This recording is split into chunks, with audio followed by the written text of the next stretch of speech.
आज हम मिट्टी के बारे में जानेंगे। मिट्टी कहाँ से आती है, मिट्टी का निर्माण कैसे होता है और भारत में कितने प्रकार की मिट्टियां पाई जाती है। जैसे मिट्टी जो होती है भूमि के ऊपर पाई जाने वाली दानेदार परत होती है, जिसका निर्माण जो होता है मूल रूप से चट्टानों के टूटने से होता है, जीवों के सड़ने से होता है, गलने से होता है, साथ ही साथ जलवायु की क्रिया से निर्मित अम्लीय पदार्थों के लाखों वर्षों की प्रक्रिया के बाद मिट्टी का निर्माण होता है। मिट्टी के अध्ययन को क्या बोलते हैं? पैडोलॉजी बोलते हैं। लेकिन पैड जैसे पीईडी पैड, पैड मतलब क्या हो गया? पैर हो गया, पेड़। पेड़ों के अध्ययन को, पेड़ों के लॉजी को, पेड़ों के अध्ययन को पैडोलॉजी कहते हैं। भारतीय कृषि अनुसंधान परिषद, जिसके अंदर कृषि का सारा कार्य होता है, तो भारतीय कृषि अनुसंधान परिषद ने भारत की मिट्टी को 8 वर्गों में बांटा है। जलोढ़, काली, लाल, लेटराइट, पर्वतीय, दलदली, मरुस्थलीय, लवणीय। ये सारी मिट्टियां हैं।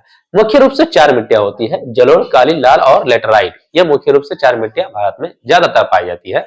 ये पर्वतीय, दलदली, मरुस्थलीय और लवणीय जो होती है कुछ हिस्सों में पाई जाती है। तो मुख्य रूप से हम इन चारों को पढ़ेंगे, साथ ही साथ इनको भी पढ़ लेंगे। ओके, मुख्य रूप से जो 4 मिट्टियां होती है, ये है भारत में सबसे ज्यादा क्षेत्रफल पर पाए जाने वाले जलोढ़, लाल, काली और लेटराइट मिट्टियां। भारत की सभी मिट्टियों में मुख्यतः 3 तत्वों की कमी होती है। क्या क्या कमी होती है? नाइट्रोजन की, फास्फोरस की और ह्यूमस की। ह्यूमस क्या होता है?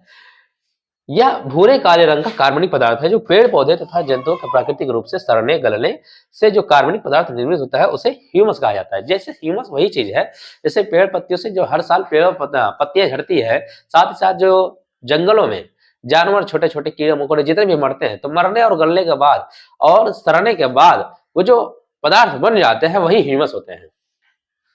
पत्तियां भी, पत्तियों जैसे कहते हैं कि खेत में खाद दो तब खेत अच्छे से फसल होगा, उसी प्रकार वहां पे जंगलों में कोई खाद वाद डालने नहीं जाता है। खाद का सबसे बढ़िया रूप है ह्यूमस, जो पत्तों से गिर के सरपत्तों के सड़ने से, जीवों के जो जानवर होते हैं वहां पे कीड़े मकोड़े होते हैं उसके सड़ने से जो खाद बनता है वही ह्यूमस होता है। बात करते हैं जलोढ़ मिट्टी के। जलोढ़ मिट्टी जो होती है ये दामोद मिट्टी और कछारी मिट्टी भी कहा जाता है।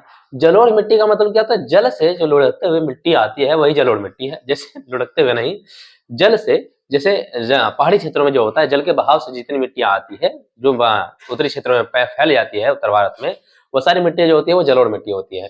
तो नदियों द्वारा पहाड़ी क्षेत्रों से लाकर मैदानी क्षेत्रों में बिछा दी जाती है, वही जलोढ़ मिट्टी होती है।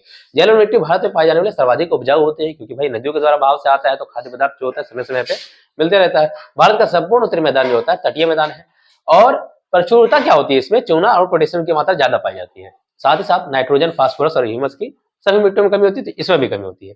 यह मिट्टी धान की खेती के लिए काफी अच्छी मानी जाती है, तथा साथ ही साथ गेहूं, मक्का, तिलहन, आलू की खेती भी इसमें की जाती है। धान की खेती के लिए इसलिए मानी जाती है क्योंकि बाढ़ के क्षेत्रों में ज्यादा मिट्टियां, ज्यादा पानी आता है, तो बाढ़ के समय में ही या बाढ़ के बाद जो होता है लगभग उसी के बाद धान की खेती की जाती है।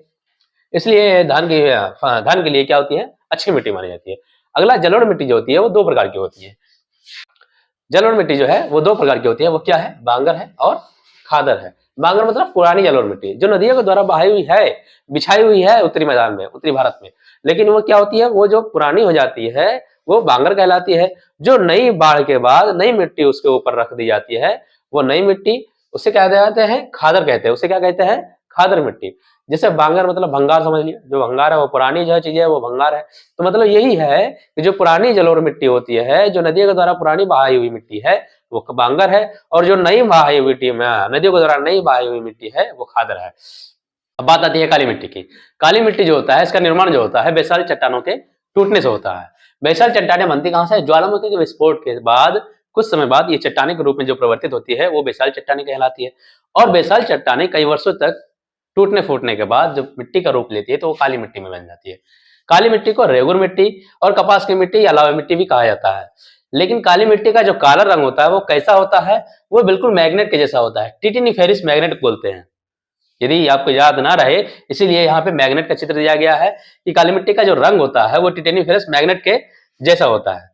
अब क्षेत्र जो होता है किस किस राज्यों में पाया जाता है? ज्यादातर ये मध्य प्रदेश, गुजरात, महाराष्ट्र, जैसे इस वाले एरिया में, ये गुजरात हो गया, महाराष्ट्र का पूरा एरिया हो गया, मध्य प्रदेश का हो गया, छत्तीसगढ़ हो गया, आपका कर्नाटक हो गया। तो इन सभी एरिया में क्या होता है? काली मिट्टी ज्यादा पाई जाती है। और काली मिट्टी में जो खेती होती है वो ज्यादातर कपास की खेती होती है। कपास की खेती के लिए ये बहुत ही ज्यादा उपयुक्त होती है। काली मिट्टी जो है जुते हुए खेत की मिट्टी भी कहा जाता है। क्यों? क्योंकि ये मिट्टी में जो दरारें देख रहे हैं आप, ये पानी को बहुत ज्यादा अवशोषित कर लेती है। पानी को अवशोषित कर लेने के बाद इसका जो मिट्टी में दरारें ऑटोमेटिक आ जाती है, जिस कारण इसे जुती हुई मिट्टी भी कहा जाता है।